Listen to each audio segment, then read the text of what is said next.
Italy's other sports car maker comes under our microscope today as the latest Lamborghini comes of age and finally achieves its founder's ambition. It's 40 years since Ferruccio Lamborghini went to visit Enzo Ferrari with a detailed list of how to improve the cars being built at Modena. In view of the fact that the then current range included some of the most elegant cars ever to carry the Prancing Horse badge, this may have seemed a lot stranger to the man they called Il Commendatore than it does to us, with the benefit of a hindsight which has given the 250 series cars of 1962 a legendary status and made the GTO into the most expensive and perhaps most desirable car in the world. That was and remains the classic Ferrari, firmly front-engined in the traditional GT style, which continued with the equally widely worshipped 365 GTB Daytona, and is expressed in the new millennium by the formidable shape and capabilities of the 575 Maranello. Unsurprisingly then, Enzo Ferrari chose not to accept the advice of a man who so far had made only engineering parts and agricultural tractors. But Lamborghini was undaunted and decided to put his ideas into practice himself. Such was his confidence in his own abilities that he'd already purchased a plot of land just a few miles from the Ferrari factory at Sant'Agata Bolognese, long before his designers and engineers had finished his first ever prototype. That initial optimism must have seemed ill-placed when the prototype was shown, since it received a poor reception. But a year later, when he unveiled the 350 GT with a 3.5-litre V12 designed by Bizzarini, formerly of Ferrari, things began to look up. After 150 had been built, a similar amount to Ferrari's production at the time, it became the 400 GT and sold 250 units between 1966 and 68. Then, in the same year, 1966, came the groundbreaking new car of which Ferruccio Lamborghini had dreamed. Chassis and suspension were very similar to the 350, a tube frame with coil springs and double wishbones at each corner. But the Miura was different in two massively important respects, and it's hard to choose which of these two was the more significant. The engineering change had the biggest impact because Lamborghini adopted the racetrack technique which had been pioneered by John Cooper and also by Colin Chapman in Lotus. Cooper had put the Coventry Climax engine in the back of his single-seat race car for practical reasons and developed the idea when he saw how well it worked. Colin Chapman seized on this piece of opportunism and he turned it into science at Team Lotus. Now, Lamborghini produced a road car with its engine mounted transversely in the chassis directly behind the driver. In the last 40 years, we've come to accept this layout as being all but mandatory for a class of vehicle we tend to describe as supercars. But in 1966, there was no supercar and certainly no mid-engine version. Though Ferrari had been building mid-engine race cars, the Dino didn't appear as a road car until '67. By then, the Miura had stolen the lead in every meaningful way. Partly for its engineering innovation, but also for the second of those massively important differences between this and any other sports car of its time. Styled by Marcello Gandini, the Miura was quite simply breathtaking. Its proportions were classic, and in side view its lines were so lean and graceful it could almost have been front-engined, with none of the truncated stubbiness which was the hallmark of so many later attempts, even by Lamborghini themselves. The Miura was supremely pretty, supremely Italian, and sublimely stylish.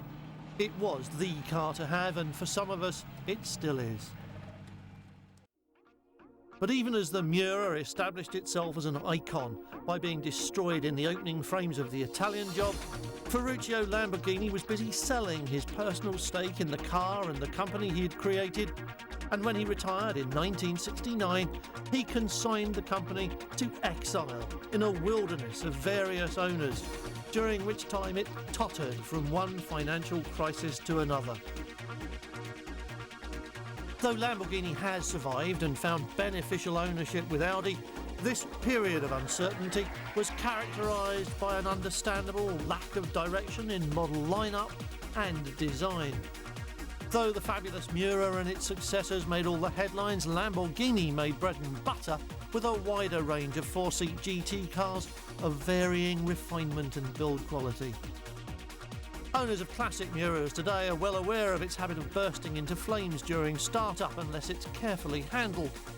While this degree of quirkiness may be acceptable in a classic of this pedigree, it wasn't and isn't desirable in an everyday road car. For those who wanted the exclusivity of a handmade Italian thoroughbred, there was a range of bigger and less exotic cars to choose from, somewhat more civilised and usable, while still providing breathtaking performance and head-turning style. But the real head-turner from Lamborghini came in 1971.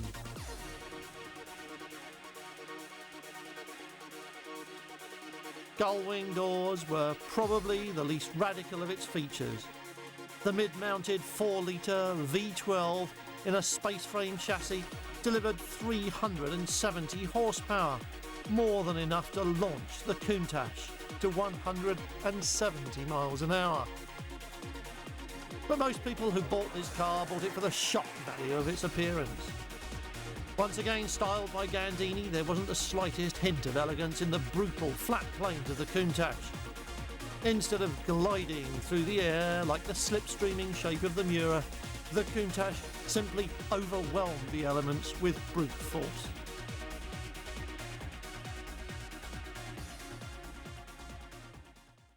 By now, Ferruccio Lamborghini himself had died, and the company had been passed around a succession of enthusiastic but inexperienced entrepreneurs. And by the end of the 70s, it looked as if the cars that wore his badge would also be no more. Not even a lucrative deal to build the M1 for BMW could save it. And Lamborghini was sold to a German investor, who sold it to an American. He discovered the company was bankrupt and immediately sold it at auction to a company which wanted the factory for other things, with car manufacture as a sideline. So for a few years at least, Lamborghini stayed in business and the Countach in production. It had been the most outrageous sports car ever seen, but it couldn't rest on its laurels forever. But how on earth do you follow that? Like this.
The only way to follow Countach was with something even more outrageous, and even without its founder, Lamborghini rose magnificently to the occasion.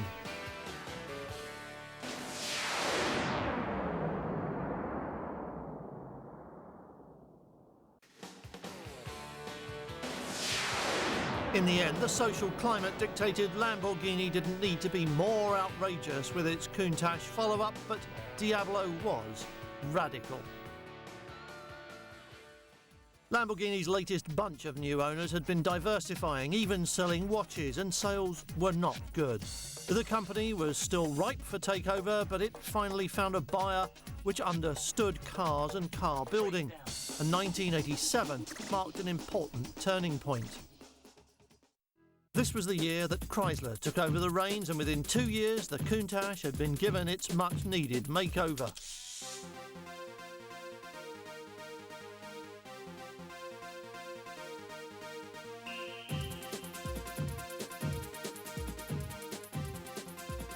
The Diablo was Lamborghini's third supercar. This was again very much an evolutionary step. A body once again styled by Marcello Gandini, and with a 5.7-litre engine that was good for almost 500 horsepower. Lamborghini claimed standstill to 60 miles an hour in just over 4 seconds and a top speed of just over 200 miles an hour. But the timing was all wrong, and Diablo arrived with the economic recession of the 80s hot on its heels. Sales fell, production halted, and unsold cars cluttered up the factory and the dealerships. But Chrysler was big enough to weather the storm, and in 1992, the Diablo re-emerged as the VT with permanent four-wheel drive. A year later, Chrysler sold Lamborghini to an Indonesian company, and there followed a rash of models which culminated in the SV. It formed the basis of a one-make race series which proved to be an excellent championship and a marketing masterstroke for Lamborghini, portraying as it did the Diablo in its fullest glory. The race cars were built at the factory in Sant'Agata on what passed for the production line. There, the cars travel in 2 rows, more or less in one direction, but that's about as formal as the process ever was, and the Diablo road or race was still a handmade car, with engines built by hand alongside the body shells into which they would eventually be fitted. Each year, the factory prepared 24 of these already outstanding cars, just a little bit differently, starting with the inclusion of a roll cage on the inside and finishing with a number of far more visible body additions on the outside. And those are the signals that this is the full-on GTR racer. And it stands out for more than just its looks, because for a specialist car manufacturer with a very low production volume, the race car was a significant percentage of output. We sold 296 cars, and we produced 296 cars last year in the year 2000. Of these, 24 were the GTR, so it's an important percentage if you want. So both in terms of, in economical terms, because of course we sell these cars to teams, and in terms of return of image, with those 24 customers, they are going maybe in the future also to acquire road cars.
In the late 90s, Lamborghini was sold again, this time to Volkswagen, where it was given under the care of Audi.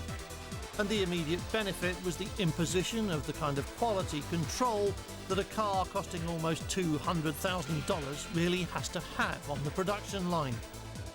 Also much needed was the finance to replace the Diablo, which was some 10 years old already and showing its age, even though it had for some time been the only production vehicle in the world which could lay claim to genuine supercar status. There was no doubt that any successor would be another evolutionary step, and when it arrived, Lamborghini management was in no doubt that the way to unveil it was not in a motor show, but on the supercar rally, in the presence of a wide range of exotic cars as you could imagine, and, more importantly, surrounded by the kind of people likely to become its customers. Its first public appearance was therefore on the long drive from Paris to the Riviera, and the pre-production model covered the 600 miles in 3 days with no problem at all. It made an important point in a traditional and highly credible fashion, but of course there has to be a formal launch as well, and the moment came in Detroit one icy January morning.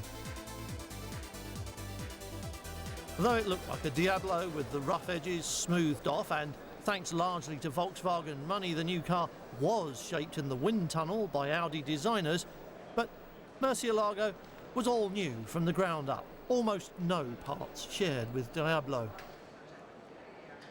What it does share is stunning good looks, aided by air intakes which open on start-up and close at speed just as the spoilers lift into view. A V12 engine, four-wheel drive and a top speed of just over 200 miles an hour. And as soon as it was on the market, there was another new model on the horizon. This was the long-awaited baby Lambo, destined to give Sant'Agata a two-car range for the first time in years. Drawing heavily on Audi resources, it provides Lamborghini with a serious competitor for the Ferrari 360.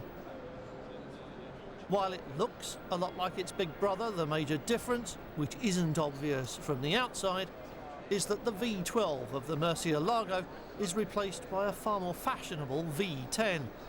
Fashionable, that is, because it's the layout of choice all along the Formula One pit lane. 80% of maximum torque is available from as little as 1500 RPM, which should make it a relatively easy car to drive. Max power comes in closer to 8,000, at which point you're looking at 500 horses in a car that weighs less than 1,500 kilos. And though it looks a lot like Murcielago on its own, the differences are easy to spot when you see the two together, as you will probably only ever do on a show stand like this.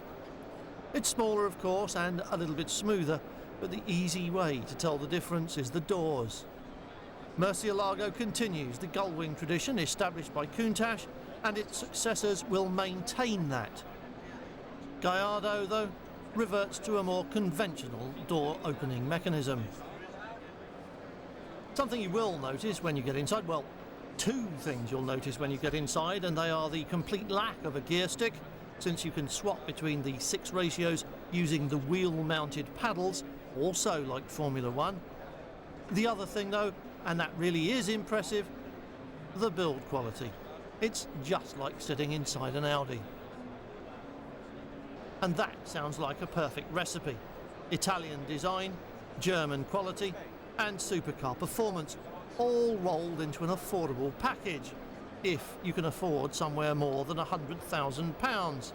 But it does bring the Italian supercar dream one step closer to reality. At last, I can almost imagine owning one.